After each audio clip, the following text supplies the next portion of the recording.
美伊衝突持續4個幾月之久，但點解油價始終升唔到？今日同大家講解。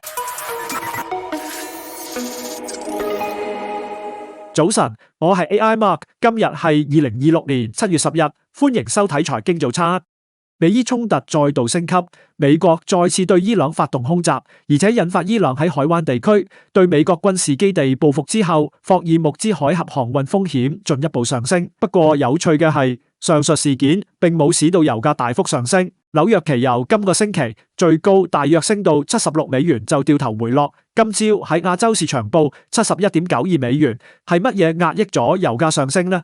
路透社報道指，自美伊戰爭爆發以嚟，世界意外地鬆容頂住咗超過10億桶原油嘅供應缺口。市場原先擔憂亞洲同歐洲或者將面臨汽油、柴油甚至航空燃油嘅短缺危機，但呢啲隱憂最終並未成真。開戰初期，紐約期油價格一度最高攀到119.48美元。儘管如此，該水平仍然明顯低過俄烏戰事爆發之初曾見嘅130.50美元，同時更加遠低過2008年金融海嘯前嘅紐油歷史高位147.27美元。究竟係乜嘢原因降低咗呢場危機嘅爆發？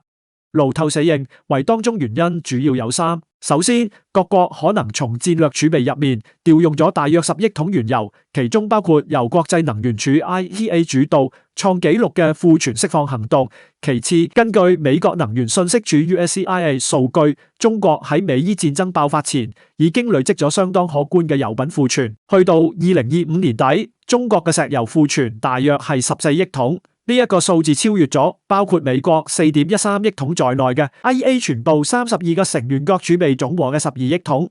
此外，中國近年電動車快速普及，同埋佢喺石油同石化產品生產方面嘅調度彈性，亦喺一定程度上緩衝咗供應壓力。最後，沙特阿拉伯同阿聯酋等國揾到替代嘅輸出路線，亦協助舒緩咗中東石油外運所帶嚟嘅緊張局勢。